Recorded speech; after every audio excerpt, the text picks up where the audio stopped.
Blurb. 4 years. 15-year-old Willow has been defined by the labels of the state. Ward. Minor. Runaway. But she is determined to reclaim the one label that actually belongs to her. Daughter. Her world is a mosaic of shifting foster homes and guarded silence. When a single clue, a name from a forgotten state file, points towards Oakhaven and a man named Silas Thorne, Willow and her best friend Maya risk everything on a desperate gamble. With empty pockets and a long road ahead, she steps beyond the gates of her known life, walking towards a past that she can barely remember and a future she can only hope to find. Can a father and a daughter, separated by a lifetime of bad paperwork and worse luck, find each other before the system, the past, and the road tear them apart for good? A story of hope, the family we choose, and the unbreakable bond of the word. Home. Beyond the Gate, written by Rrocket White. Chapter 1. The Peeling Walls of the Miller Foster Home. The house at 422 Sycamore Street didn't welcome visitors. It tolerated them. It was a looming 3-story Victorian with gray paint that had long ago blistered into the color of a bruised sky. The front porch groaned under the weight of rusted folding chairs and a plastic crate overflowing with mud-caked shoes. Mrs. Gable, the housemother, usually stood by the heavy oak door like a sentry.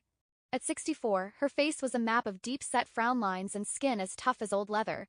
She wore her gray hair pulled back into a bun so tight it seemed to pull her eyes into a permanent squint. She was a woman who spoke in short, clipped barks and smelled faintly of menthol cough drops and pine cleaner. The wallpaper in the hallway of the Miller foster home didn't just peel, it surrendered. It hung in long, yellowed strips like dead skin, revealing the gray, damp drywall beneath. This was a state-appointed facility, a temporary transition house that had felt permanent for the 6 kids crammed into 3 bedrooms, a placement managed through the Division of Child Advocacy. The air was a thick soup of scorched ham and the faint, sour smell of unwashed laundry. It was a tall, narrow Victorian that seemed to lean away from the sun, its floorboards perpetually grimy no matter how much they were cleaned. Willow sat on the edge of a sagging mattress. She was 15 years old, but her eyes held the weight of someone much older. She laced her boots tight. Never loose, always ready for a quick exit.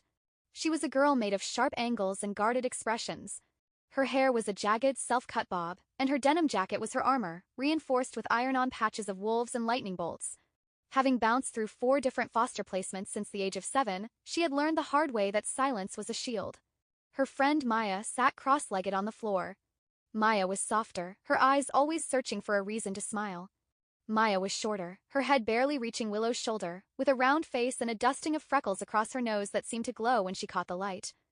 She had curly, honey-brown hair that she constantly had to shove out of her eyes, and she wore an oversized, faded yellow hoodie that made her look even smaller than she was. Her hands were never still, always fidgeting with a loose thread or a smooth stone she'd found on the sidewalk. "You ever think about the before?" Maya asked. "Finding them? The real ones? You'd be whole." Willow didn't look up. She was busy sharpening a pencil with a small pocket knife. "I'm not a puzzle, Maya. And I ain't broken." She stood up, the floorboards screaming under her weight. "But if there's a name out there that belongs to me, I'm taking it back. There has to be a better life beyond this gate." "Gate?" Maya asked. "The Miller house doesn't have a gate." "Never mind," Willow said, rolling her eyes and letting out a soft sigh. Chapter 2. The Hallway Heist. For a week, Willow watched. She noted when the keys were tossed onto the counter and when the social workers' reports were filed at the residence. One afternoon, a massive argument broke out in the backyard between 2 of the older boys. Shouts turned into the thud of a physical fight, and the housemother went charging out the back door, screaming for them to stop. In the sudden vacuum of the house, Willow slipped into the hallway. Her heart hammered against her ribs as she found the locked cabinet. She didn't have the key, but a sticky note with a string of login digits was tucked into the corner of a case file sitting on top. She grabbed it and slipped back into her room before the screen door slammed shut again. "We can't just run away," Maya hissed the next morning. "Well, we're not running anywhere," Willow replied. "We're walking to the library." Chapter 3. The Long Trek and the Shadow. The journey across the city was a gauntlet. They avoided the main boulevards where patrol cars cruised, sticking instead to the narrow alleyways lined with jagged graffiti. They moved over cracked sidewalks where weeds pushed through the concrete like tiny, persistent rebels. As they hit the industrial district, the scent of diesel and hot metal hung heavy. In a narrow passage between 2 warehouses, a man stepped out from behind a rusted dumpster. He was tall, with greasy hair and eyes that roamed over their backpacks. "You girls look lost," he said. his voice a low, oily drawl. He stepped into their path, blocking the exit. Why don't you let me see what's in those bags? Might be something I need more than you do. Maya shrank back, her breath hitching. Willow stepped forward, eyes turning into chips of flint. She leaned in close, her voice dropping to a terrifying, steady whisper. You see this jacket? Willow said, pointing to the wolf patch. It's the only thing I have left from a father who's currently in state prison for doing things to people like you that the cops haven't found the bodies for. I ain't eaten in 2 days. I have nothing to lose, and I've been looking for a reason to see if I inherited his temper. You want to be my reason? Or do you want to keep your teeth? The man looked into her eyes, wide, unblinking, and dead serious. He hesitated, the sneer faltering on his face. He took a half step back, then mumbled something under his breath and lurched away into the shadows of the warehouse. As they hurried around the next corner, Maya finally let out a jagged breath. Willow, your dad was in prison? How did you know that? You never told me. Willow didn't slow her pace. She just adjusted the straps of her bag. I don't know anything about him, Maya. I just said it because it sounded good. Fear is just a story you tell people so they leave you alone. Come on, Willow muttered. It's getting late. Chapter 4, The Library Truth. The grand, soot-stained pillars of the city library finally rose before them. Inside, Willow's fingers flew across the keyboard. She pulled the crumpled piece of paper with the stolen code from her pocket and typed it in. The screen flickered. Parental rights terminated. Silas Thorne. Last known address, 14 Blackwood Lane, Oakhaven Junction. Found it, she whispered. She gripped the edge of the mahogany desk until her knuckles turned the color of bone. Maya leaned over her shoulder, squinting at the screen. Are you sure that's him, Willow? I mean, really sure? Willow pointed to the name on the screen. Look at the file. Silas Thorne. His daughter is listed as being right here in this city in the DCA system. The state says his daughter is at the Miller foster home. We're in that house. I'm the only one there without a last name that sticks. It has to be him. They just messed up the paperwork like they mess up everything else. She stared at the address. Oakhaven. We're going. Chapter 5, One-Room Life. His cottage sat at the end of a gravel spit, a small, weather-beaten shack that looked like the tide might have dropped it there years ago. The front porch was a broken-down thing. The boards were silvered by salt air and groaned under the slightest weight, and the railing on the left side had long since given up and slanted toward the tall grass. Inside, the air was sharp enough to bite. Silas Thorne swung his legs out from under the heavy blankets, his feet hitting the cold floorboards with a dull thud. In the dim light, his world was just a single open space of shadows, his bed in one corner, a lumpy couch that had seen better years, and a small TV perched on a plastic milk crate, with old wire clothes hangers clipped to the back to replace the antennas. He moved toward the ironwood stove in the center of the room. He cleaned out the cold, gray ash and built a new fire. As the wood began to hiss and crackle, he set a metal percolator on top. It was a battered thing, dented from years of use, but surprisingly, it didn't leak. While he waited for the coffee to start its rhythmic thump-thump against the glass knob, he pulled on his heavy fishing clothes. He poured a mug of the scalding black brew and sat at the tiny, cluttered kitchen table. He reached out and picked up a small, tattered photograph, a baby with a tuft of dark hair. Right next to it lay a cracked cigar in a yellowed wrapper. Pink band was faded, but the words, "It's a girl," were still clear. He finished his coffee, set the mug down, and stood up. Well, he said to nobody in particular, better get to work, those fish ain't gonna catch themselves. He grabbed his keys, walked out across the groaning boards of the front porch, and made his way over to his big truck.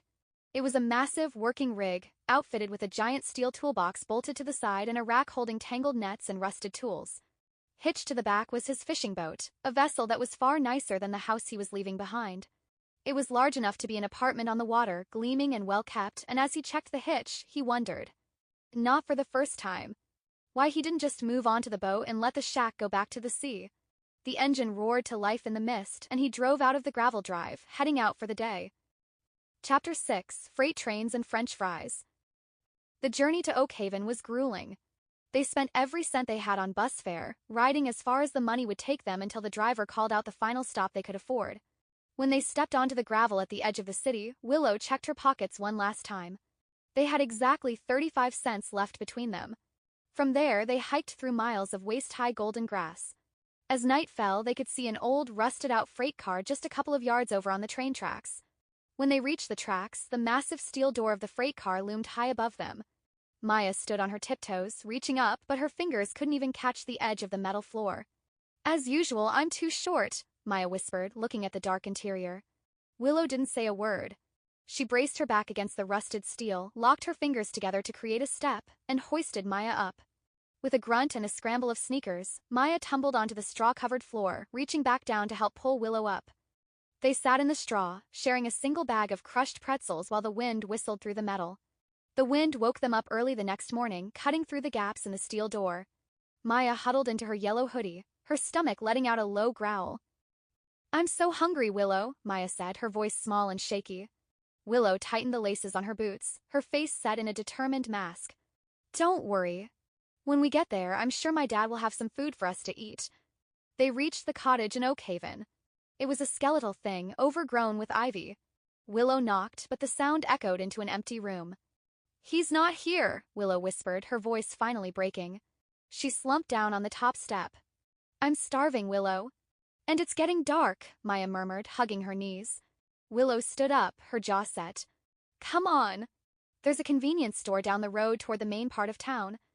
They walked into the small town center, where the streetlights hummed with a low orange glow.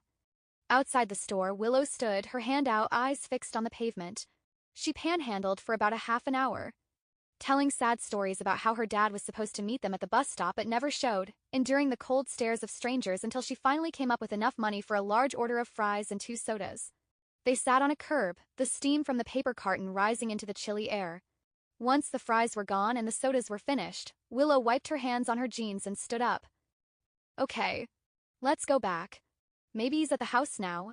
They walked back to the cottage in the deepening gloom. It was still dark, still silent. Willow knocked on the door and looked through the little window to find no one there. Nothing but a dark, empty space. Willow sat down on the porch. We'll wait until mornin', she decided. The next morning, the girls woke shivering from the cold. Willow looked around.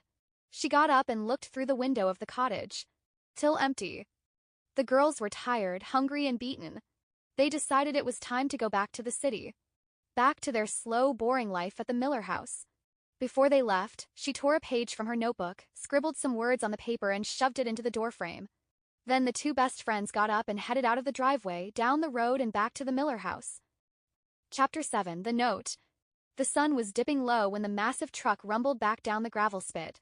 Silas parked the rig, the engine giving one last heavy thrum before falling silent. He climbed out, his muscles aching from a long day on the water. He peeled off his old, salt-crusted wet coat and hung it over the porch railing to catch what was left of the breeze. As he reached for his keys to unlock the front door, something white caught his eye. He stopped, his hand midair, and pulled the scrap of notebook paper from the doorframe. He squinted at the jagged handwriting in the fading light. Dear Dad, I really wanted to find you. I'm sorry I couldn't. I hope to find you someday. Love, Willow. He stood there for a long heartbeat, the paper fluttering slightly in his fingers. He unlocked the door and stepped into the quiet of the one-room house. He sat heavily on the edge of the lumpy couch, kicked off his boots, and walked over to the small refrigerator. He pulled out a cold beer, cracked it open, and sat at the cluttered kitchen table. He laid the note flat next to the old photograph of the baby and the faded "It's a Girl" cigar. He read the words again. I always wondered what your name is. You'd have thought that broad would have at least told me your name when she sent me the picture and took away my rights. He cocked his head, staring at the paper. Well, he muttered to the shadows. An address would have been nice. He took a long swig of the beer, but the restlessness was already taking hold. He stood up, grabbed his keys from the table, and walked back out the door. He looked past his fishing rig, climbed into his old sedan, and drove into the heart of the city, pulling up in front of a cramped, dimly lit building. He walked up the narrow stairs to a door with a frosted glass pane. Across the glass, the gold leaf lettering was chipped and faded, Vance and Associates, Private Investigations. Inside, Silas explained the situation to the man behind the desk. The investigator leaned back. There's 2 ways to do this, Mr. Thorne. This data is locked tight. Officially, you aren't likely to get a sniff of it. But if you have enough money, I can find ways around these things. How much? Silas asked. Option 1 is $1,500. No guarantees. Option 2 is the deep dive, a guarantee on getting the information. But that's $5,000. Cash. I don't have that kind of money right now, Silas said, his jaw tightening. But I'll be back. He drove home, went straight to his boat, and began hauling out his best fishing equipment. He took it to a buyer at the docks who looked over the sonar and the heavy-duty reels. "I'll give you 4,000 for the lot," the man said. "This stuff is worth at least 8," Silas snapped. "I'm reselling it," the man replied. "Take it or leave it." Silas took the cash, added some of his savings, and went back to the investigator to drop the money on the desk. He went home and waited. One day passed with no word. The next day, he was pacing his floor when a sharp bang hit the front door. He opened it to find a manila envelope on the porch with a note. "Here's the information. Don't ask how I got it. Don't get caught with it. If you do, you don't know me." Silas opened it and saw the words. Subject transferred to Miller Foster Home. 5-year residency. He gripped the file, walked out the door, and looked toward the city. "Okay, kid," he whispered. "I'm coming." Chapter 8, The Standoff. Silas didn't wait for morning. He threw the manila envelope onto the passenger seat of his old sedan and roared toward the city.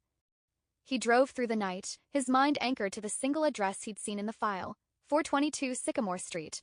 He pulled up to the curb just as the milk trucks were starting their rounds. He climbed the porch steps, his boots heavy on the wood, and knocked hard on the heavy door. The door creaked open just a few inches. Mrs. Gable stood there in a floral robe that smelled of menthol. She squinted at Silas, his salt-crusted jacket, his bloodshot eyes, and her face set into a hard mask. "This is a private residence, mister," she barked. "Whatever you're looking for, we don't have it." Silas didn't back down. "Please," he said, his voice raw with exhaustion. "I believe my daughter might be here. She was brought here 5 years ago." For a split second, Miss Gable's expression shifted. She looked at him again, seeing the real pain in his eyes, and her voice softened just a touch. "I'm sorry, mister. But you're too late. She's been gone for the last 4 days." Before Silas could even get a word out, her face hardened again. "And don't you come back here. If you show your face on this porch again, I'll have to call the police and have you arrested. I mean it." She closed the door. It wasn't a slam, but the sound was just as final. Silas stood there, feeling the weight of the world drop onto his shoulders. He was 4 days too late, and he was a marked man. Defeated, he walked back to his car and drove all the way back to his cottage in Oakhaven. He did not notice Willow and Maya come around the corner, returning to the Miller house. As Willow and Maya stepped in the door, Mrs. Gable was standing there with her arms crossed, tapping her foot. She looked at Maya and pointed down the hall. "To your room." "Right now." She turned her attention to Willow. "Yeah, I know," Willow said, turning. "To my room. As if I wouldn't rather be there anyway." When Silas reached his cottage, the world shifted. He saw the empty fry carton and the mess sitting right there on his porch. He stopped in his tracks. Slowly, he reached into his pocket and pulled out the scrap of notebook paper he had found earlier. His hands shook as he read the words again. "Love, Willow." He stared at the word Daddy. He didn't even go inside. He didn't even take his house keys out of his pocket. He turned right back around, got into the sedan, and headed back to the city. Police or no police. When he pulled up to the curb at Sycamore Street for the second time, the sun was higher. And there, coincidentally, was Willow. She was sitting on the edge of the porch, her boots laced tight, looking at the street as if she were waiting for someone. Silas stepped out of the car, his heart thudding against his ribs. "Willow," he said. Willow just looked up at Silas, her eyes narrow and guarded. "Yeah, what about it?" her voice sharp. "What are you, the cops?" "I found this in the door," Silas said, holding out the note. "And I saw the fry carton on the curb. You were there, weren't you?" Willow's jaw dropped as she recognized her own handwriting on the note. Deep inside, Willow wanted to jump up and grab Silas and give him a big hug. But the weight of the last few days sat heavy on her shoulders. She had resigned to the fact that there was no point anymore. She had enough heartbreak, enough disappointment. Her heart would not allow her to take any more chances.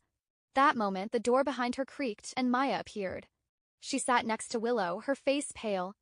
Silas looked toward the house, thinking of Mrs. Gable's threat to call the police, then back at the girls. "I'm asking you to come with me to let me prove it," Silas said. "I've got a car and there's a clinic 2 towns over. They do DNA testing there. If it makes you feel better, you can bring your friend with you. If I'm wrong, I'll drive you both back." Willow looked at the man, then at the heavy front door behind her. Suddenly, the floorboards inside creaked, and they heard the sharp, unmistakable voice of Mrs. Gable. "Okay," Willow hissed, grabbing Maya's arm.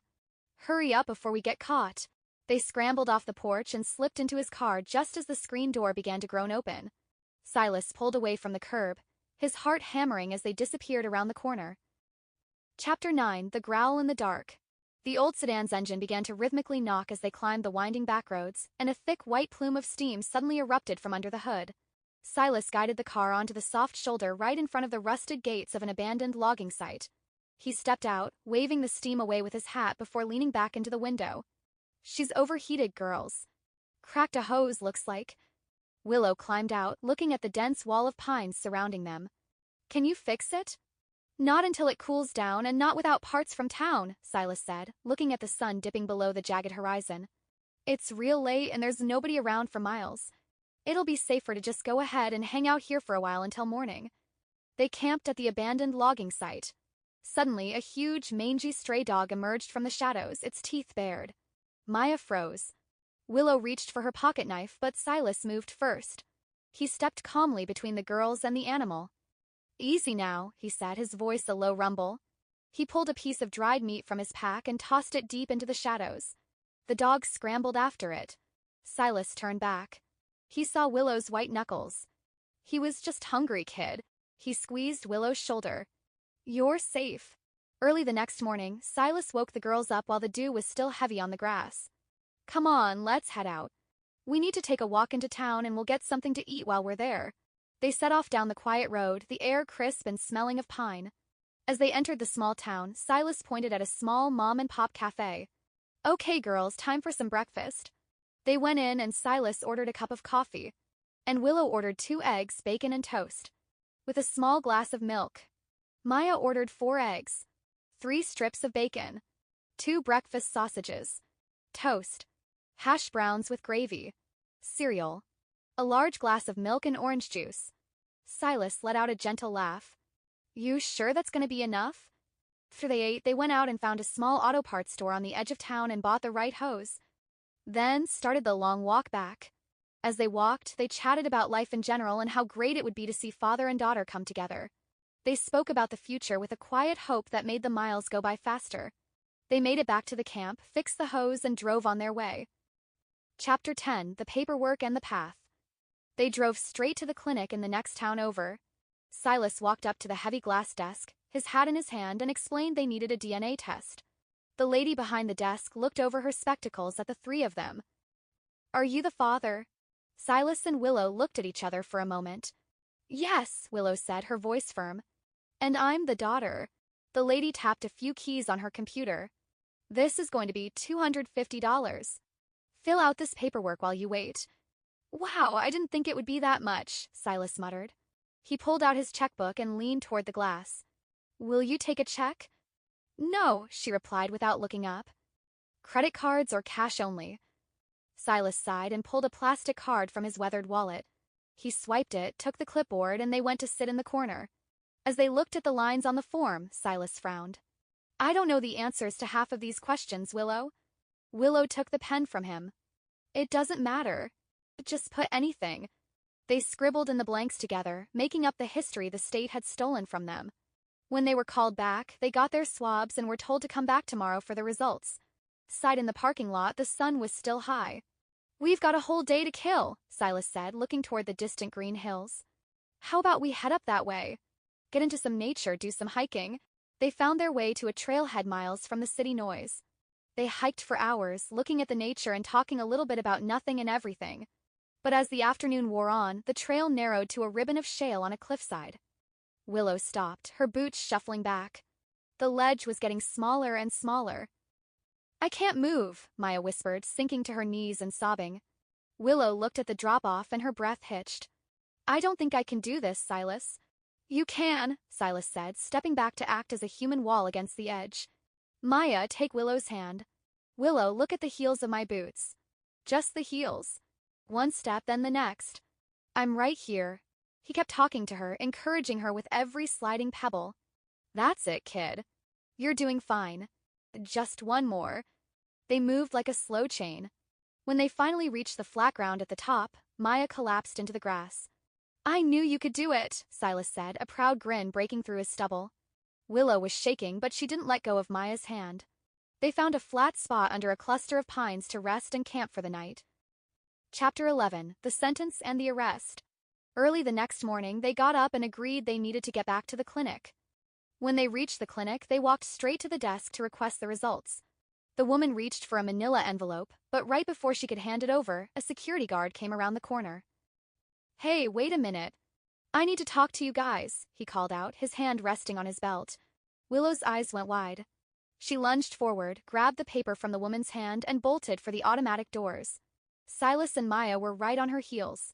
They jumped into Silas's car and he started up the engine, put it in drive, and hit the accelerator.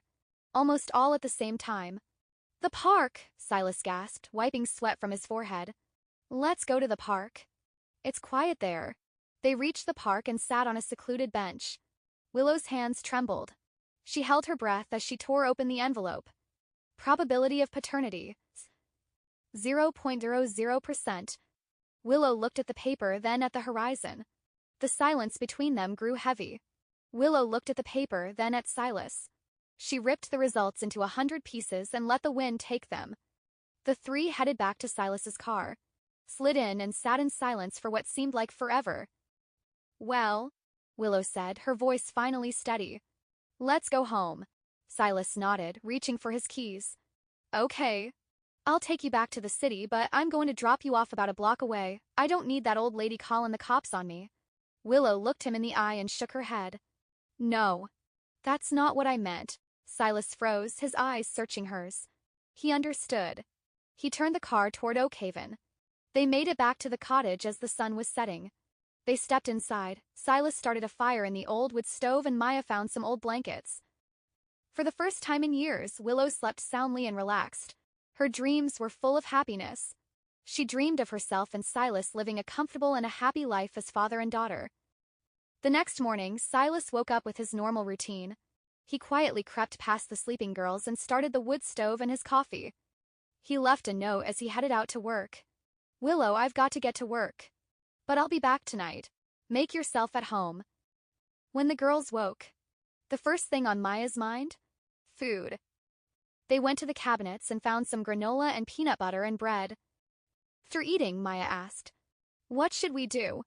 Willow looked around the little place and spotted a broom in the corner. She began to sweep the floors and tidy up the place. Maya followed suit and began washing the windows and the counters. Later that evening, Silas returned home and walked through the door of his little cottage, holding some bags of takeout food that he had picked up on his way home. He looked around, noticing the difference in his place. He went over to his little, now clean table and set the food down. Willow went over and gave Silas a hug. "That smells great," Maya said. They decided to go and relax and eat in the cozy quiet of the little living room.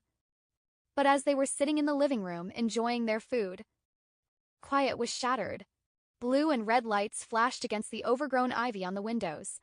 "Silas Thorne, come out with your hands up." Silas stood slowly, his face pale in the strobe of the police lights. He walked to the door and stepped onto the porch with his hands high above his head. Willow watched from the window, her heart breaking, as the police forced him into handcuffs and led him toward a cruiser. As he walked towards the cruiser, he noticed a police officer had his head in Silas's car window.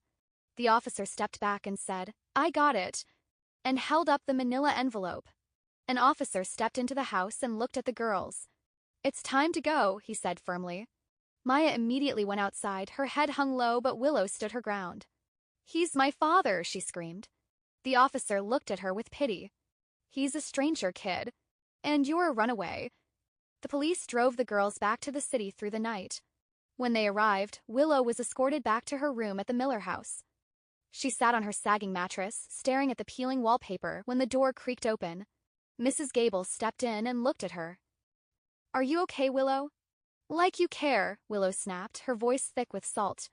"Of course I do," Mrs. Gable said softly, sitting on the edge of the chair. Willow shook her head, clutching her denim jacket. "I don't understand. All the information, the name, the timing, it all led to him. How could it be 0%? Mrs. Gable sighed. "When he came here, he asked if there was a girl who had been here for 5 years. You've been here for 5 years, so I told him you were the one. But 5 years ago, you came here with another little girl. She was adopted a year later. It just didn't occur to me that she could have been the one he was looking for until I saw you two together on the news. Willow looked at her, the realization sinking in. She talked for a long time then about how her life had been, and how she knew now that she could make it on her own. Mrs. Gable watched her, seeing the fire in the girl's eyes. I won't try to stop you anymore, Willow, the house mother said quietly. If you really want to go, I will turn my back and I will see nothing. Mrs. Gable turned, closed the door. A moment later, Maya slipped into the room. She stood by the bed, looking at Willow's hunched shoulders. I'm sorry about how everything worked out, Willow. But you should still continue looking for your dad. Willow didn't move, her eyes fixed on the peeling wallpaper. Maya, stop. I mean it, Maya pushed, her voice small but persistent. Finding your family will make you whole. You said so yourself. Willow whirled around, her face flushed with a sudden sharp anger. This is just the way life is, Maya. Stop talking about holes. There is no filling up any holes. I have a plan to leave and never look back, and that's the only truth there is. As Willow ranted and raved, Maya lowered her head, her shoulders shrinking. I'm sorry, Maya whispered. I didn't mean any harm. Maya turned and left the room, the click of the door sounding final in the quiet house. Willow climbed into bed, staring at the ceiling until her eyes burned, eventually falling into a heavy, restless sleep. The next morning, before the sun was even up, Willow crept slowly into Maya's room as she slept. She placed a note on Maya's dresser. Maya, you can have all of my stuff. I'm not quite sure where I'm going, but I have to find me. I'm tired of being stuck behind this gate. I'm going to look forward and never turn back. She slipped out the window and began walking down the road, away from the foster home, never looking behind her. Mrs. Gable, who was sitting at the table having morning coffee, looked out the window to see Willow heading down the road. She did not let her instincts allow her to get up and go outside. She simply watched as Willow disappeared and quietly said, Lord, stick with her. She's gonna need ya. That was the last time that Mrs. Gable had ever seen Willow. In fact, neither the social workers or anybody from the home ever seen her again. 2 months later, Silas stood in a cramped courtroom. The prosecutor called him a predator. The judge looked down over his spectacles. Mr. Thorne, I sentence you to 3 years in the state penitentiary. Furthermore, I am issuing a strict no-contact order. You are not to call her, you are not to write letters, and you are not to facilitate any third-party contact. As they led Silas out, he didn't even look back, afraid that a single glance would get him in more trouble. Chapter 12. Beyond the Gate. Silas spent most of the first year in silence. He was laying on his bunk thinking about his future plans, if any, when a guard came up and knocked on the bars and said, Thorne, got a letter. Silas wondered who it could be. He looked at the front of the envelope and it said, Department of the County Clerk. He opened it to find that his truck and his boat had a lien on it and it was to be moved within 30 days, or it would be towed and destroyed. He decided that he might as well forget about the truck and the boat because he knew that there was no way he could recover it from the prison. The second year went a little smoother as Silas was able to make his own routine. One day he received a letter. In the letter it said that his little cottage was becoming a hazard and was going to be condemned and destroyed within 30 days. Silas just shook his head. He knew there is no point in being upset, there was nothing he could do about it. A year later, the air inside the state penitentiary was thick and stale as Silas sat on his bunk, talking to his cellmate about being released today. I'm not sure what I'm gonna do, Silas admitted, staring at his calloused hands. The world's a big place when you've got nowhere to land. Thorne! Let's go, a guard yelled. Silas walked to the front gate, carrying his small canvas bag. He gave a short, respectful nod to the guard as the heavy iron gate groaned open and let him out. He took a few steps onto the sidewalk, the sun feeling far too bright after 3 years of shadows. Silas! The yell sliced through the quiet. Silas froze. He looked around, his heart pounding. Silas Thorne! He noticed a police cruiser directly in front of him across the street. The officer, sitting in traffic, turned his head slightly to the left, looking at Silas. What? Silas called to the officer. The officer looked at Silas a moment and then said, Okay, don't be smart. Then pulled away as the traffic cleared in front of him, revealing where the shout had actually come from. Across the street stood Willow, wearing that same denim jacket with the wolf patch. She ran across the street and threw her arms around him, holding on so tight he could barely breathe. Silas buried his face in her shoulder. After a moment, Willow finally spoke. Come on, she said. You ready to go home? I'm sorry, kid, Silas whispered. I don't have a house anymore. Cottage is gone. My boat. Everything. I've got nothing left to give you. And besides that, the judge said that I'm not supposed to be around you. Willow pulled back, a small, knowing smile on her face. She reached into her pocket and pulled out a silver key. You're wrong. You do have a home. I have an apartment here in town. I've been working 2 jobs to keep it. I'm 18 now. I make my own decisions. And of course, I can't have my daddy living on the street. Silas stared at her. The word daddy hit him harder than any prison sentence ever could.